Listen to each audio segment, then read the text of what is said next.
नमस्कार, आप सभी के साथ मैं हूं गणिका दीक्षित रहस्य न्यूज में। आज तक हमने आपके सामने बहुत से रहस्य को उजागर किया है और आज भी एक बहुत बड़े रहस्य पर से पर्दा उठाने वाले हैं जो किसी बरमूडा ट्रायंगल से कम नहीं है। ऐसे कहा जाता है कि जो यहाँ जाता है वे वापस नहीं आता है, जहाँ परिंदे भी नहीं मार सकते हैं पर।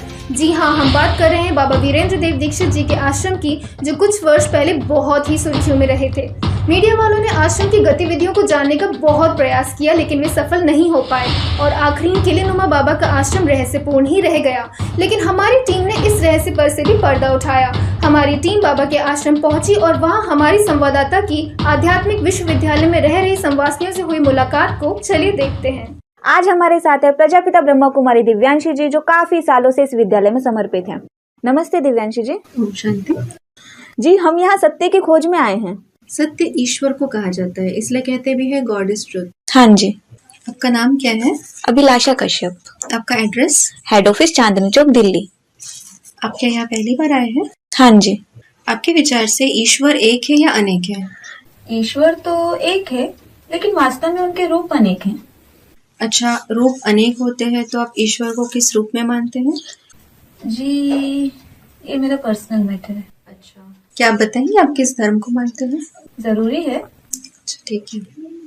क्या आप ये मानते हैं कि प्राचीन भारतीय धर्म का नाम हिंदू नहीं लेकिन आदि सनातन देवी देवता धर्म है? हो सकता है। आप ये भी मानते हैं कि आदि सनातन देवी देवता धर्म के संस्थापक का नाम योगीश्वर सनत कुमार अर्थात योगेश्वर शंकर ही है? क्योंकि देखा जाए तो अन्य धर्म पिताओं की तरह अर्धोन्मिलित, चढ़ी हुई, निराकारी, सर्वोत्तम स्टेज वाली आंखें प्रायः महादेव शंकर को ही दिखाई जाती है। ये भी हो सकता है। अच्छा, क्या आप बताएंगे गीता के भगवान कौन है? गीता के भगवान श्री कृष्ण जी। अच्छा, आप ईश्वर को एक व्यापी मानते हैं या सर्वव्यापी मानते हैं? भगवान तो सर्वव्यापी है। अच्छा, ठीक है। क्या आप ये मानते हैं कि ईश्वर का यथार्थ परिचय स्वयं ईश्वर के सिवा और कोई भी दे नहीं सकता? जी हाँ, ये मैं मानती हूँ। अच्छा, क्या आप ये भी मानते हैं कि मनुष्य मात्र कोई भी अपने कर्मों की गुह्य गति को या अपने जीवन के अंतिम लक्ष्य को नहीं जानते हैं? क्या आप ये मानते हैं कि मनुष्य मात्र सदाकाल की सुख शांति का रास्ता बता ही नहीं सकते और ये कार्य सिर्फ ईश्वर ही कर सकते हैं? लोग कहते हैं ईश्वर तो सब कुछ कर सकता है। क्या आप ये मानते हैं कि आज की दुनिया में भ्रष्टाचार अपनी चरम सीमा पर पहुंचता जा रहा है? वास्तव में भ्रष्टाचार को चरम सीमा पर पहुंचा हुआ नहीं कहेंगे। भ्रष्टाचार तो पहले भी था और अभी भी है। अच्छा, ठीक है। अच्छा, क्या आप ये मानते हैं कि आज के समय में मनुष्य का जीवन एक यंत्र के समान बन चुका है? सभी मनुष्यों का जीवन तो एक जैसे नहीं कहेंगे ना। अच्छा, आप इतना तो मानते ही होंगे कि आज के समय में व्यक्ति व्यक्ति से दूर होता जा रहा है। व्यक्तियों में आपसी जो स्नेह है, सौहार्द है, वो कम होता जा रहा है। ये हो सकता है। अच्छा, ये बताइए, क्या इससे पहले आप कभी ब्रह्मा कुमारी आश्रम गए हैं? ब्रह्मा कुमारी सेंटर, वैसे इस प्रश्न से आपका क्या मतलब है? प्रश्न पूछने का मतलब ये है कि अगर इससे पहले आप कभी ब्रह्मा कुमारी आश्रम गए हो या फिर वहां पर कोर्स किया हो तो फिर हम आपको एडवांस नॉलेज सुनाएंगे, नहीं तो हम आपको बिल्कुल शुरुआत से सुनाएंगे। वास्तव में मैं यहाँ कोई कोर्स करने के हिसाब से नहीं आई हूँ। मैं तो ये जानना चाहती हूँ कि यहाँ होता क्या क्या है। यहाँ पर गीता, ज्ञान और सहज राजयोग की शिक्षा दी जाती है। इस आध्यात्मिक विश्वविद्यालय में अध्यात्म शब्द का अर्थ ही है अधि प्लस आत्मा। अधि माना अंदर और आत्मा माना आत्मा के। तो यहाँ पर आत्मा के विषय में आत्मा के अंदर की पढ़ाई जाती है। परमपिता परमात्मा शिव शंकर भोलेनाथ के द्वारा प्राप्त इस ज्ञान को 4 सब्जेक्ट्स में बांटा गया है और किसी भी उम्र के, जाति के, धर्म के, स्त्री या पुरुष यहाँ आकर के निःशुल्क ज्ञान लेने का लाभ उठा सकते हैं। अच्छी बात है, लेकिन ये बताइए कि इस ज्ञान को प्राप्त करके जो हमारे देश की आम जनता है या कहीं की जो गरीब जनता है, उनको क्या लाभ होगा? गीता, ज्ञान और सहज राजयोग के माध्यम से कोई भी मनुष्य अपने कर्मों की गुह्य गति को जानकर अपने जीवन के अंतिम लक्ष्य को, यानी नर से नारायण और नारी से लक्ष्मी बनने के पद को इसी जीवन में, इसी शरीर से जीते जी प्राप्त कर सकता है। साथ ही साथ सदाकाल की सुख शांति भोगने का अधिकारी भी बन सकता है। और राजयोग की शिक्षा के आधार से कोई भी आत्मा अपने अंदर रूलिंग पावर और कंट्रोलिंग पावर के संस्कार भर करके अनेक जन्मों के लिए राजाई पद यही निश्चित कर सकती है। ये ज्ञान लेकर अभी तक कितने लोग हैं जो अपने अंतिम लक्ष्य को प्राप्त कर चुके हैं? अभी तक ज्ञान, योग, धारणा और सेवा, इन चारों ही सब्जेक्ट्स में हाईएस्ट नंबर प्राप्त कर अपने जीवन के अंतिम लक्ष्य को पहुंची सिर्फ 2 आत्माएं हैं। पहली आत्मा है विश्व महाराजन श्री नारायण और दूसरी आत्मा है विश्व महारानी श्री लक्ष्मी। सन 2018 से लेकर के 2028 तक फाइनल परीक्षा होने वाली है। 8 आत्माएं हैं जो अष्ट देवों का पद प्राप्त करने वाली हैं। ये 8 आत्माएं पास विद ऑनर और महाराजा बनने वाली आत्माएं हैं। अच्छा, इनके बाद पद प्राप्त करने वालों की संख्या 100 है। ये आत्माएं सन 2027-28 तक अपने जीवन के अंतिम लक्ष्य को प्राप्त कर लेंगी। ये 100 आत्माएं जन्म जन्मांतर राजा बनने वाली आत्माएं हैं। अब इनके बाद पद प्राप्त करने वालों की संख्या 16,000 है। ये 16,108 आत्माएं जन्म जन्मांतर राजघरानों में नंबरवार पुरुषार्थ अनुसार जन्म लेती रहेंगी। और इनके बाद प्रजापद प्राप्त करने वालों की संख्या 4.5 लाख है, जो कि जन्म जन्मांतर अन्य पदाधिकारी से लेकर के प्रथम श्रेणी, द्वितीय श्रेणी, अन्य दास दासी व अंतिम चांडाल तक के पद को प्राप्त करने वाली होंगी। ये सभी शिव की मालाएं हैं जो हर धर्म में सिमरी जाती है। ठीक है, लेकिन इस छोटे से विद्यालय को आप लोग विश्वविद्यालय नाम क्यों देते हैं? क्योंकि ओशन ऑफ नॉलेज शिव बाबा स्वयं साधारण मनुष्य तन में आकर के गीता ज्ञान और सहज राजयोग की शिक्षा द्वारा हर धर्म के मानवीय जीवन के लक्ष्य को, यानी नर को देवता और नारी को देवी पद प्राप्त करवा रहे हैं। समस्त विश्व की आत्माओं के लिए सर्वोत्तम उच्च शिक्षा प्राप्त कराने के कारण हम इसे विश्वविद्यालय कहते हैं। और वैसे शिव बाबा भी कहते हैं कि ये घर का घर भी है और यूनिवर्सिटी भी है। इसको ही गॉड फादरली वर्ल्ड यूनिवर्सिटी कहा जाता है, क्योंकि विश्व की सारी आत्माओं की ईश्वरीय पढ़ाई और गति सदगति होती है। रियल वर्ल्ड यूनिवर्सिटी ये है। घर का घर भी है, माता पिता के सन्मुख बैठे हैं। स्पिरिचुअल नॉलेज सिवाय स्पिरिचुअल फादर के और कोई भी मनुष्य दे नहीं सकता। अच्छा, आप ये बताइए कि क्या आप लोगों ने इस विद्यालय का सरकार से रजिस्ट्रेशन करवाया है? जी नहीं। लेकिन ऐसे क्यों? ब्रह्मा कुमारी संस्था तो सरकार से रजिस्टर्ड है, तो आप लोगों की संस्था सरकार से रजिस्टर्ड क्यों नहीं है? इसका कारण ये है कि स्वयं शिव बाबा माता पिता बन करके स्नेह की छत्र छाया में हम सभी बच्चों को पालना दे रहे हैं। यही कारण है कि हम इस विश्वविद्यालय को ईश्वरीय परिवार भी कहते हैं। अभी देखने में भले ही इस ईश्वरीय परिवार का रूप छोटा है, लेकिन वास्तव में रूहानी बाप का यह बेहद का परिवार है।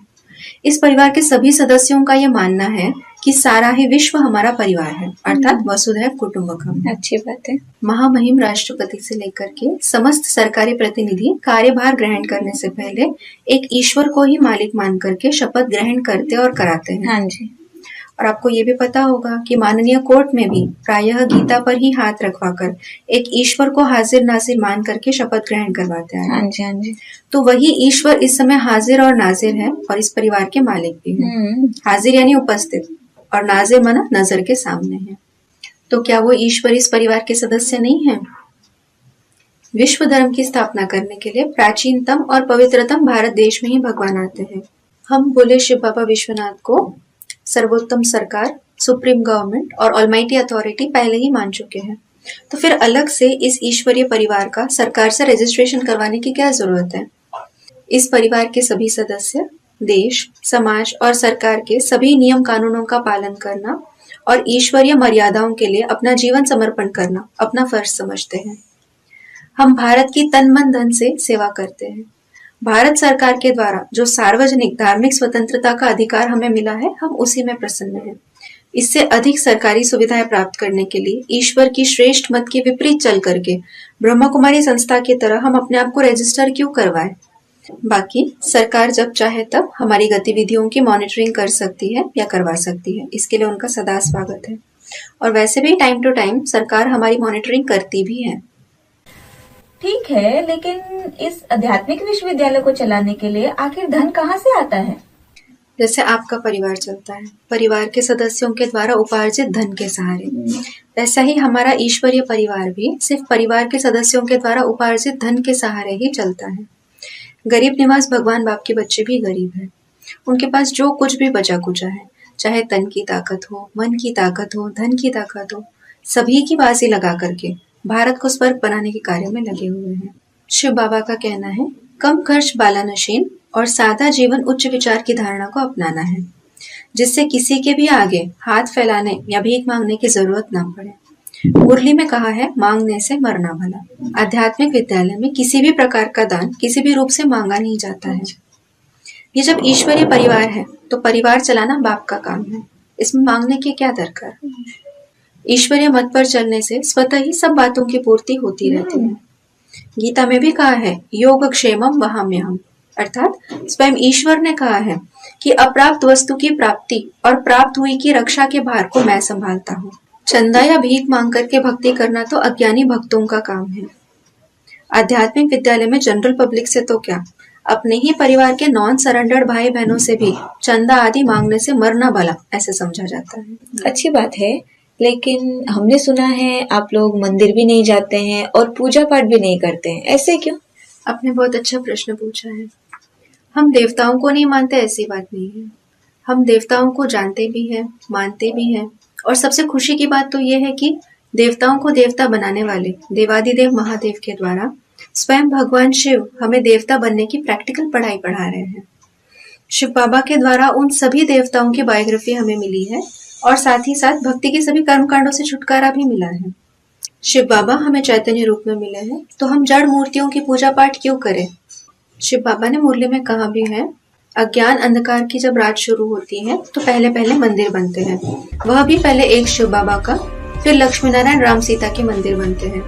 कलयुग आते आते ढेर के ढेर हनुमान गणेश आदि के मंदिर बनते हैं। मुरली में ये भी कहा है कि 63 जन्म तुमने बहुत भक्ति की। भक्ति आती है अनेक गुरुओं से, ज्ञान आता है एक बाप से। सत्य ज्ञान मिलने से भक्ति आपे ही छूट जाती है। अभी अपने आप को आत्मा समझकर मामेकम याद यानी साधारण तन में आए हुए एक बाप को याद करने से पतित से पावन बन जाएंगे। इसके बावजूद भी अगर कोई भक्ति करना चाहे तो हम उनकी भक्ति में बाधा नहीं डालते और ना ही उन्हें भक्ति करने से मना करते हैं। अव्यक्त वाणी में महावाक्य आया है, भक्त जो होंगे वो कभी भी अपने आप को अधिकारी अनुभव नहीं करेंगे। उनमें अंत तक भक्त बने के संस्कार व मांगने के संस्कार रहेंगे। आशीर्वाद दो, शक्ति दो, कृपा करो, बल दो, दृष्टि दो आदि। ऐसे मांगने के संस्कार व अधीन रहने के संस्कार लास्ट तक उनमें देखने में आएंगे। वे सदैव जिज्ञासु रूप में ही रहेंगे। उन्हें बच्चेपन का नशा, मालिकपन का नशा और मास्टर सर्वशक्तिवान का नशा धारण कराते भी वे धारण नहीं कर सकेंगे। वे थोड़े में ही राजी रहने वाले होंगे। भक्त कभी भी डायरेक्ट बाप के कनेक्शन में आने की शक्ति नहीं रखते हैं। वे सदा अन्य आत्माओं के संबंध में ही संतुष्ट रहते हैं। लोग गम को भुलाने के लिए त्योहारों पर खुशियां मनाते हैं, लेकिन आध्यात्मिक विश्वविद्यालय में जहां ना दिवाली के दिए जलते हैं ना होली के रंग उड़ते हैं, आखिर कौन से रंग में रंगे हैं ये लोग जिन पर कोई और रंग चढ़ता ही नहीं। जहां ना मजहब का कोई भेद है, ना जातिवाद का नाम है, मानो इतने बड़े संसार में इनका अपना ही एक संसार है। इस संसार के सार को जानेंगे आज, लेकिन एक छोटे से ब्रेक के बाद। भारत के गुजरात राज्य के पश्चिमी समुद्र तट पर भगवान सोमनाथ ज्योतिर्लिंग स्वरूप में विराजमान है। सोमनाथ द्वारिका जूनागढ़ क्षेत्र को प्रभास क्षेत्र के नाम से जाना जाता है। प्रभास यानी तेजोमय, प्रकाशमान। प्राचीन समय में इस भूमि पर परशुराम से लेकर कणाद तक के ऋषि मुनियों ने साधना की है। यहाँ 12 सूर्य मंदिर थे। तभी इस स्थान को भास्कर क्षेत्र के नाम से भी जाना जाता है। आज से करीबन 1000 साल पहले भगवान श्री सोमनाथ का अति भव्य और दिव्य मंदिर मौजूद था। इस मंदिर में 56 स्तंभों पर सुवर्ण, हीरे और रत्न जड़े हुए थे। श्री सोमनाथ के वैभव का कारण यह था कि उस समय में यहाँ का बंदरगाह भारत के विश्व व्यापार का केंद्र था। 11वीं शताब्दी से लेकर 1950 तक इस स्थान पर विध्वंस और पुनः निर्माण का सिलसिला चलता रहा। गजनी के महमूद ने 1026 में आक्रमण करके प्राचीन मंदिर को लूटा और नष्ट किया। इस आतताई कृत्य से भारत की जनता में विधर्मियों के प्रति आक्रोश पैदा हुआ। गजनी के बाद अलाउद्दीन खिलजी, महमूद बेगड़ा और औरंगजेब के सेनापति ने भी पुनः मंदिर को ध्वस्त किया। राजा भीमदेव, सिद्धराज, कुमारपाल और राव नवघन ने मंदिर का पुनः निर्माण किया। ईस्वी सन 1026 से लेकर 1783 तक मूल स्थान पर मंदिर का पुनः निर्माण होता रहा। धर्म और धर्म स्वातंत्र्य की रक्षा के लिए लाखों लोगों ने अपने प्राण की आहुति दी। आतताइयों द्वारा ध्वस्त किए गए प्रथम ज्योतिर्लिंग का विनाश देखकर सरदार का मन भर आया। श्री सोमनाथ में जनसभा में समुद्र का जल हाथ में रखकर सरदार ने कहा, हम श्री सोमनाथ मंदिर का पुनः निर्माण करेंगे। देश स्वतंत्र हुआ है, करोड़ों लोगों की आस्था इस स्थान से जुड़ी हुई है। इन करोड़ों लोगों के लिए ये श्रद्धा स्थल का पुनः निर्माण ही आजादी की भावना से जुड़ा हुआ है। अल बेरूनी और मार्को पोलो ने जो वर्णन किया था, तदानुसार ये मंदिर अति समृद्ध था। इसके निभाव के लिए 10,000 गांव थे। अभिषेक का जल गंगा से और कमल पुष्प हमेशा कश्मीर से आते थे। गर्भगृह में हीरे जवाहिरात की मूर्तियां थी। 1,000 से ज्यादा पुजारी भगवान की पूजा में रहते थे। राष्ट्रपति श्री शंकर दयाल शर्मा ने 1 दिसंबर 1995 के दिन इस मंदिर को राष्ट्र को समर्पित किया।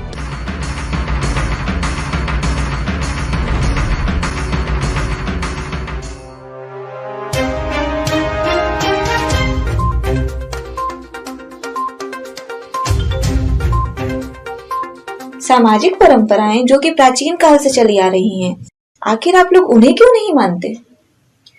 प्राचीन परंपराएं वे नहीं है जो द्वापर युग से चलती आ रही है, वे तो मध्यकालीन परंपराएं हैं।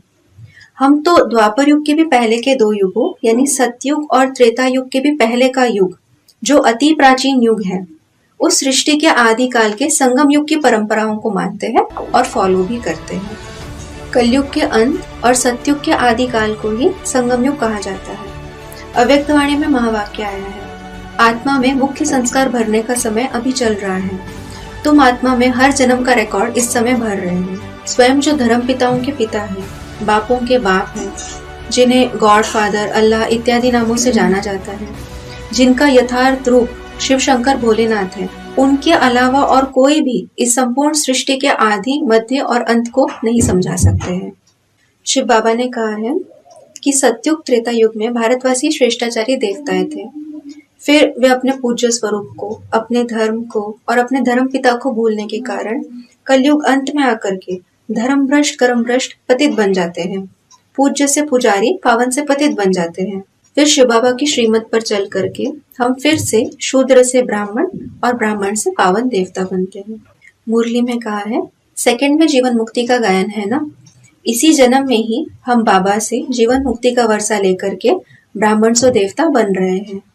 हमारे देश में हर जगह दिवाली, दशहरा, होली और शिवरात्रि जैसे पर्व मनाए जाते हैं, लेकिन आप लोग क्यों नहीं मनाते? इसका कारण ये है कि भक्ति में होता है मनाना और ज्ञान में होता है बनना।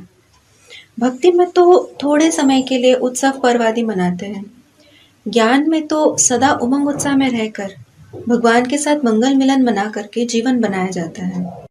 ब्राह्मण जीवन के संस्कार और रस्म रिवाजें ही भक्ति मार्ग में यादगार के रूप में मनाई जाती हैं। उदाहरण के तौर पर शिव बाबा कलयुग की घोर अज्ञान अंधेरी रात में आकर के हम आत्माओं को ज्ञान की रोशनी से जगाते हैं। तो जैसे कि हमको एक नया जन्म मिल जाता है, हम शिव बाबा को बाप के रूप में पहचानते हैं।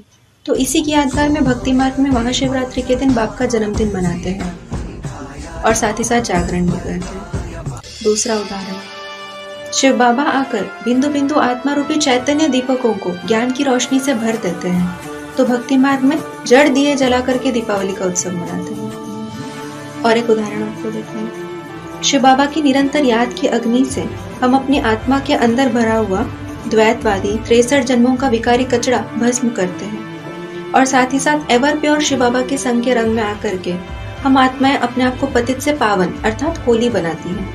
तो भक्ति मार्ग में होली का उत्सव मनाते हैं, स्थूल रंग एक दूसरों को लगाकर और ही भूत बन जाते हैं और लकड़ियां आदि जला करके होली का उत्सव मनाते हैं। ठीक है, लेकिन ब्रह्मा कुमारी संस्था में तो होली, दिवाली, दशहरा या कहीं की शिवरात्रि जैसे पर्व बड़े धूमधाम से मनाए जाते हैं।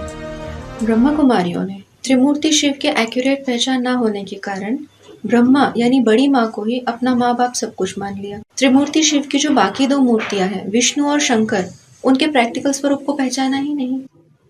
18 जनवरी सन 1969 में ब्रह्मा बाबा उर्फ दादा लेखराज के शरीर छोड़ने के बाद से ब्रह्मा कुमार कुमारियां भी भगवान की श्रीमत के विपरीत चल करके भक्ति मार्ग के आडंबर और कर्म कांडों को अपनाती हुई देखी जा रही है। इसका कारण ये है कि साकार में श्रीमत अर्थात डायरेक्शन देने वाले शिव के स्वरूप ब्रह्मा रहे ही नहीं। मम्मा बाबा जब तक जीवित थे तब तक वे ये सारी भक्ति मार्ग के आडंबर और कर्मकांड नहीं मनाती थी, छोड़ चुकी थी। अभी फिर से मनाना शुरू कर दिया, जबकि बाबा ने तो मुरली में स्पष्ट कहा है, ज्ञान मार्ग जिंदाबाद, भक्ति मार्ग मुर्दाबाद। अच्छा, आप ये बताइए कि इस विद्यालय के मुखिया का नाम क्या है? यहाँ पर कोई देहधारी धर्मगुरु या शास्त्रार्थ करने वाला पंडित मुखिया बनकर के नहीं बैठा हुआ है, लेकिन स्वयं आत्माओं के पिता निराकार शिव ज्योति, मनुष्य सृष्टि के पिता प्रजापिता ब्रह्मा के द्वारा इस विद्यालय को अपने नियंत्रण में चला रहे हैं। हम उन्हीं को अपना सब कुछ यानी ऑलमाइटी अथॉरिटी मानते हैं। आपने सही नहीं बताया। मैं बताती हूँ कि इस विद्यालय के मुखिया का नाम क्या है। बाबा वीरेंद्र देव दीक्षित। ये तो 5 तत्वों से बने हुए मात्र शरीर का नाम बताया आपने। मुखिया तो शिव शंकर भोलेनाथ अर्थात शिव बाबा ही है। व्यक्ति का परिचय प्राप्त करने से आप बहुत में बहुत रथी तक तो पहुंच सकते, लेकिन सारथी भगवान तक नहीं पहुंच सकते। मैं तो आपको भगवान की पूरी बायोग्राफी बताना चाहती हूँ, जिससे आप भगवान तक पहुंच सके। भारत में शिव शंकर भोलेनाथ किस साकार अर्थात व्यक्त तन के द्वारा कहाँ क्या पार्ट बजा रहे हैं, उनका नाम, रूप, देश, काल, कर्तव्य क्या है, उनको जानने की, उन तक पहुंचने की जो सारी डिटेल जानकारी है वो जानना आवश्यक है।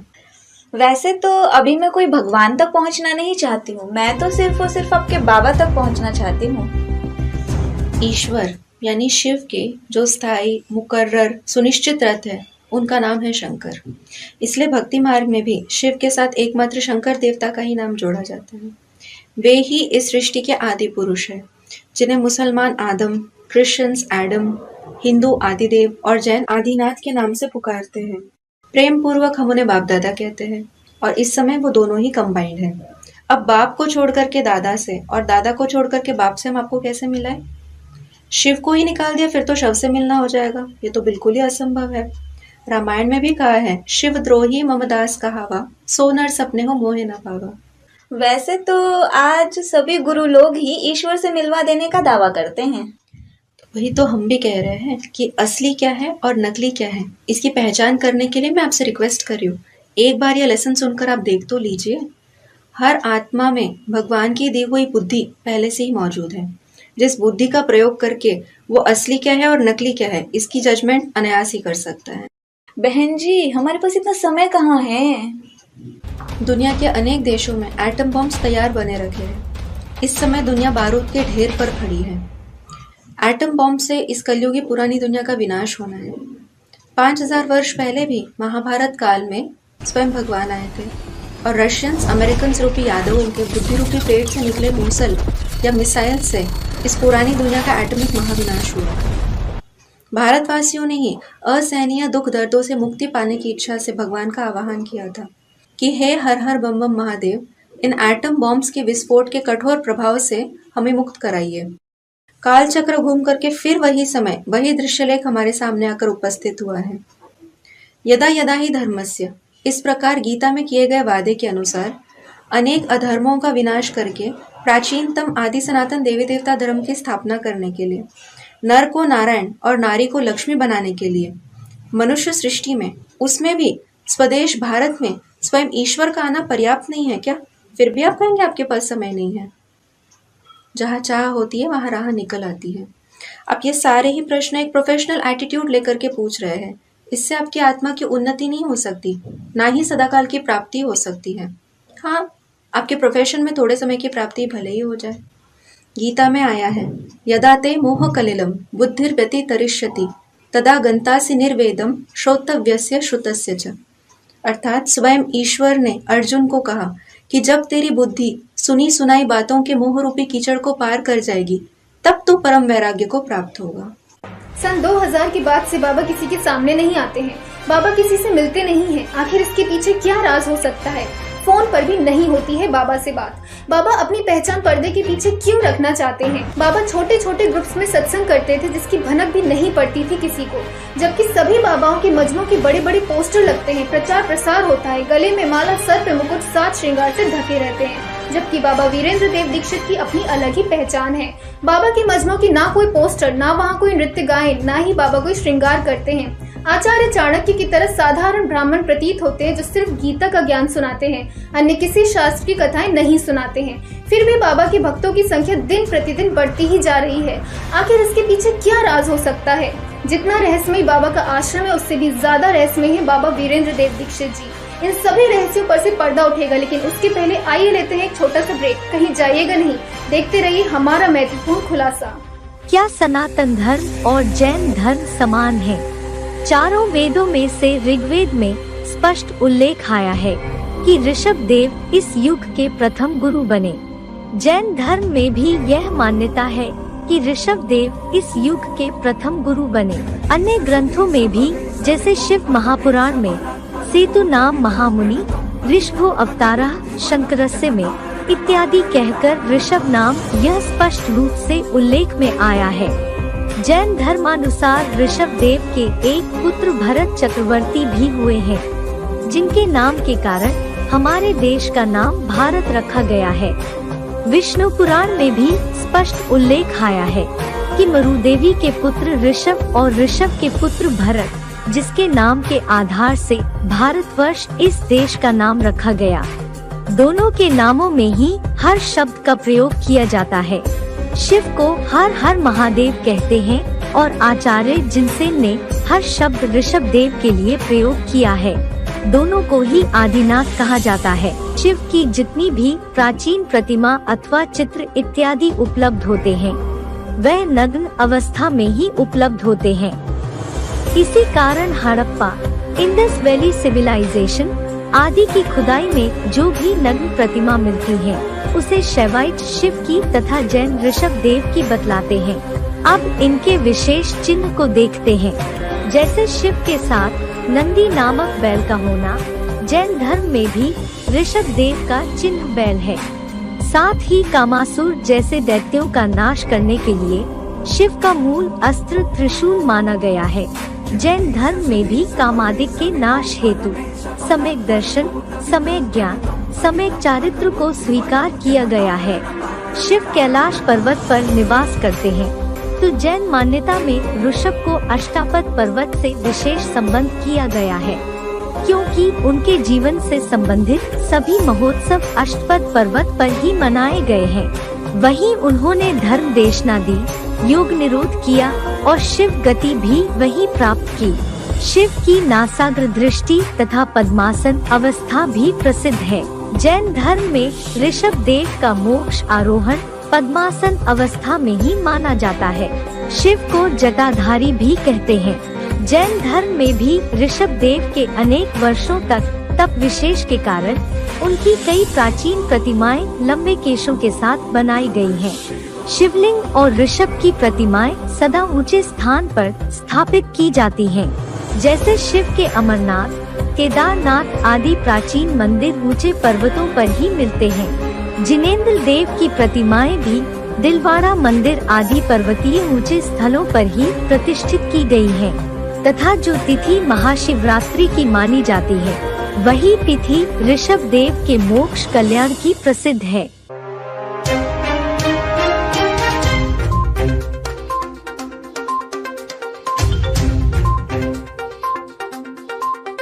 आजकल तो सभी गुरु लोग ही विनाश की बातें सुना सुना करके लोगों को डराते रहते हैं और अपना स्वार्थ पूरा करते हैं। अच्छा, क्या आप नहीं मानते हैं कि एक तरफ जहाँ विज्ञान सुविधाएं दे रही है, विज्ञान की ताकत बढ़ती जा रही है, लेकिन उसके बावजूद भी दुनिया में अशांति बढ़ रही है? क्या आप नहीं मानते हैं कि आपसी मतभेद और स्वार्थ के कारण देश देश आपस में युद्ध करने पर तुले हुए हैं? क्या आप नहीं मानते कि धर्मों में आपसी वैर भाव बढ़ता जा रहा है? क्या आप नहीं मानते हैं कि दहशत और आतंकवाद का खतरा संसार में बढ़ता जा रहा है? वास्तव में ये सारी बातें समाचार के रूप में लोगों तक पहुंचाना हमारा काम है और ये हम करते ही रहते हैं। हाँ, सही कहा। लोगों तक आप ये सारी बातें समस्या के रूप में तो जरूर पहुंचाते हैं, लेकिन समाधान तो नहीं बताते हैं ना, क्योंकि समाधान किसी को मालूम ही नहीं है। और इसका कारण ये है कि कोई भी मनुष्य कर्मों की गुह्य गति को और अपने जीवन के अंतिम लक्ष्य को जानता ही नहीं है। कोई भी मनुष्य सदाकाल की सुख शांति का मार्ग दिखा ही नहीं सकता। ये कार्य सिवाय ईश्वर के और कोई भी कर ही नहीं सकते हैं। परिवार अगर अभिभावकहीन हो जाए तो बच्चे आपस में लड़ते रहते हैं। सारे संसार के पिता एक ईश्वर ही है, जिन्हें न जानने के कारण ही सभी मनुष्य तनावग्रस्त, दुखी और अशांत हो चुके हैं। अति साधारण साकार व्यक्तित्व में आए हुए उस एक ईश्वर को, एक पिता को पहचानने से ही सारी आत्माएं आपस में आत्मा भाई भाई, यानी हिंदू, मुस्लिम, सिख, ईसाई सब मिलकर के आपस में भाई भाई बनेंगे। अच्छा, एक बेहद के बाप से ही वसुधैव कुटुंबकम की लहर भारत देश से निकल करके सारे विश्व में फैलेगी। जब सारे संसार के एक पिता होंगे तभी तो सारी वसुधैव कुटुंब बनेगी ना। बीसियों धर्म पिताएं हो तो वसुधा कुटुंब कैसे बनेगी? ये तो सभी जानते हैं कि ईश्वर तो एक है, लेकिन उनके रूप अनेक हैं और भगवान तो सर्वव्यापी है। नहीं, भगवान के रूप स्वरूप अनेक प्रकार के नहीं है और ना ही भगवान सर्वव्यापी है। वो तो एक व्यापी ही है और इसी से बुद्धि एकाग्र होगी। अगर अनेक स्वरूप और सर्वव्यापी हो तो फिर बुद्धि एकाग्र होने के बजाय और ही बिखरेगी। शिव शंकर भोलेनाथ ये एक रूप ही ईश्वर का एक्यूरेट रूप है और वही सर्वोच्च है, वही स्वयंभू है। जब हम कहते हैं त्वमेव माता च पिता त्वमेव, तो अर्धनारीश्वर का रूप सामने आ जाता है। अभी आप ही कहिए, किसी के माता पिता कभी सर्वव्यापी होते हैं क्या? अच्छा, तो आप ये बताइए कि आपके बाबा अन्य संस्थाओं के गुरुओं की तरह जनमानस की सभाओं में ज्ञान क्यों नहीं सुनाते? शिव बाबा ने मुरली में कहा है कि बाबा बड़ी सभाओं में तो नहीं बैठ समझाएंगे। लाउड स्पीकर पर कब पढ़ाई होती है क्या? टीचर सवाल कैसे पूछेंगे? लाउड स्पीकर पर रिस्पॉन्ड कैसे दे सकेंगे? इसलिए थोड़े थोड़े स्टूडेंट्स को पढ़ाते हैं, जिससे स्टूडेंट्स सुप्रीम टीचर की रूहानी दृष्टि ले सके और उनके वाइब्रेशंस को डायरेक्टली कैच कर सके। आप किसी भी यूनिवर्सिटी में चले जाइए, कहीं पर भी लाउड स्पीकर पर पढ़ाई होती नहीं है। और गीता में भी श्लोक आया है, तत्विद्धि प्रणिपातेन परिप्रश्नेन सेवया, अर्थात परम आदर पूर्वक, प्रश्नोत्तर पूर्वक और यज्ञ सेवा के द्वारा ईश्वरीय ज्ञान को जान लेना चाहिए। अन्य संस्थाओं के गुरु लोग स्टूडेंट्स के सभी प्रश्नों का रिस्पॉन्ड नहीं दे सकते हैं। उनको तो धन चाहिए, मान मर्तबा खूब चाहिए, इसलिए बड़ी बड़ी सभाओं में बैठ करके ज्ञान सुनाते हैं। बाबा ने अव्यक्तवाणी में कहा है कि मुख का पाठ तो कई सुनाने वाले हैं, सुनने वाले भी हैं, लेकिन जीवन ही पाठ बन जाए, ये है विशेषता। अच्छा। आपकी जीवन ही टीचर बन जाए। भारतीय संस्कृति में ज्ञान योग का विज्ञापन या प्रदर्शन करना अच्छा नहीं माना जाता है। तुलसीदास जी ने रामायण में भी कहा है, जोग जुगुति जप मंत्र प्रभाव, फलय तबई जप करिए दुराऊ। अच्छा, तो क्या आप ये बताएंगे कि आपके बाबा सरकार द्वारा चलाई गई शिक्षा पद्धति को डॉगली पढ़ाई क्यों कहते हैं? शिव बाबा ने माउंट आबू में ब्रह्मा मुख से पहले ही सुनाया था कि लौकिक पढ़ाई डॉगली पढ़ाई है। मुरली में महावाक्य भी आया है, उन्हों की है डॉगली सर्विस ओनली और तुम्हारी है गॉडली सर्विस ओनली। वो तो डॉग एंड बिचेस बनाते हैं, तुम गॉड गॉडेस बनाते हो। समाज के विरोध का सामना करने के भय से ब्रह्मा कुमार कुमारियां इस सत्य बात को उठाती नहीं है और हमारे बाबा तो शिव बाबा की मुरली ही सुनाते हैं, अपनी कोई बात नहीं सुनाते हैं। शिव बाबा लौकिक पढ़ाई का विरोध नहीं करते हैं, लेकिन वर्तमान समय जो शिक्षा प्रणाली है वो पाश्चात्य शिक्षा पद्धति होने के कारण सह शिक्षा को बढ़ावा देती है, जिससे किताबी ज्ञान के साथ ही साथ चरित्र के पतन को भी बढ़ावा मिल रहा है। स्टूडेंट्स को आध्यात्मिक ज्ञान तो मिलता ही नहीं है।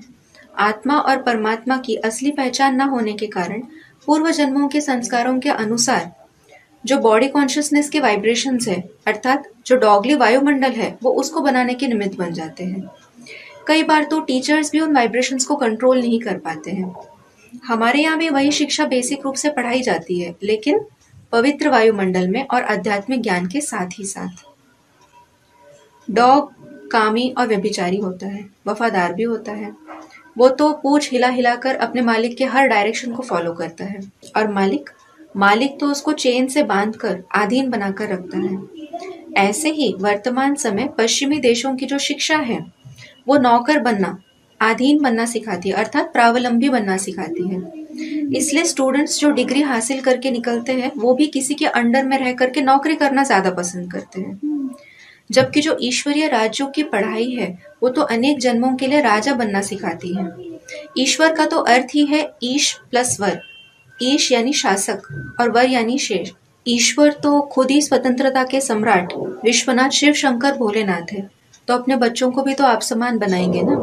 और वैसे भी हमारे देश में तो कहा ही जाता है, उत्तम खेती मध्यम बान, निकट चाकरी भीख निदान।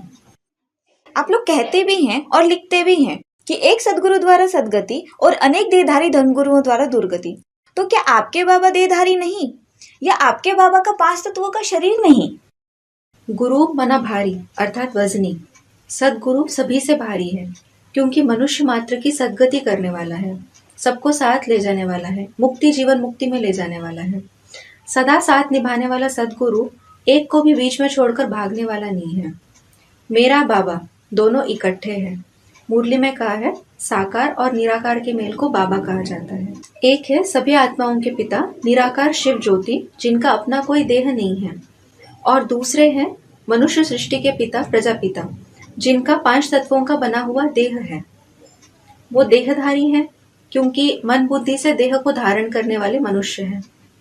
लेकिन निराकारी, निर्विकारी, निरहंकारी शिव ज्योति बिंदु के संग के रंग में ऐसे रंग जाते हैं कि अपनी देह को, देह के पदार्थों को, देह के संबंधियों को, देह की सारी दुनिया को ही भूल जाते हैं। इसलिए भक्ति मार्ग में शंकर को ही अर्धोन्मिलित चढ़ी हुई निराकारी स्टेज वाली आंखें और भस्म रमाते हुए दिखाया जाता है। गीता में श्लोक भी आया है, इहैव तैर्जितः सर्गो येषां साम्ये स्थितं मनः निर्दोषं हि समं ब्रह्म तस्मात् ब्रह्मणि ते स्थिता। अर्थात जिनका मन एक शिव बाप की संतान आत्मा आत्मा भाई भाई की समानता में स्थिर है, उन्होंने इस संसार में ही जन्म मृत्यु रूपी संसार को जीत लिया है। क्योंकि ब्रह्म तत्व दोष पाप रहित और समान है, इसलिए वे ब्रह्म तत्व में ही स्थिर है। मुरली में भी कहा है कि थोड़े ही दिन इस दुनिया में हो, फिर तुम बच्चों को ये स्थूल वतन भासेगा ही नहीं, मूल वतन और सूक्ष्म वतन ही भासेगा। क्या आप हमें अपने बाबा से नहीं मिलवा सकते? नहीं, शिव बाबा सिर्फ अपने बच्चों से ही मिलते हैं, और उनके बच्चे वही हैं जो भगवत गीता में आए हुए महावाक्य के अनुसार साधारण तन में आए हुए भगवान को यथार्थ रीति पहचानते हैं। अच्छा, तो क्या हम भगवान के बच्चे नहीं हैं? आत्मिक रूप में तो हम सभी भगवान के बच्चे हैं। हम सभी का हक है भगवान से मिलने का, लेकिन कायदे कानून के अनुसार। क्योंकि अर्जुन श्री कृष्ण को सिर्फ सखा के रूप में ही मानते थे। जब तक उन्हें दिव्य चक्षु अर्थात ज्ञान चक्षु नहीं मिले, तब तक वो भगवान के विराट रूप को नहीं देख सके। ज्ञान चक्षु खोलने के लिए साक्षात ईश्वर का दिया हुआ ओरल गीता ज्ञान चाहिए। आखिर आपके बाबा किसी से मिलना क्यों नहीं चाहते हैं? शिव बाबा कहते हैं, अगर मिलना है तो समान बन करके मिलो। इन चर्म चक्षुओं से तो ना आत्मा दिखाई देती, ना परमात्मा दिखाई देते। दिव्य चक्षु अर्थात तीसरा नेत्र खोलने के लिए तो ये ज्ञान दिया जाता है। शिव बाबा है संपूर्ण विदेही, आत्माभिमानी, निराकारी, निर्विकारी, निरहंकारी, और बच्चे संपूर्ण साकारी, विकारी, देहभानी बने रहे। तो आप बताइए, मिलन संभव है? देखिए दिव्यांशी जी, प्रश्न तो बहुत हैं, लेकिन समय सीमा को देखते हुए आज यहीं पर इजाजत लेना चाहूंगी। लेकिन जब तक इस खुफिया जगह की जानकारी सारी दुनिया को न मिले, तब तक ये श्रृंखला चलती रहेगी। नमस्ते। ओम शांति। आगे की खबरें जानने के लिए देखते रहिए रहस्य न्यूज। तब तक के लिए नमस्कार।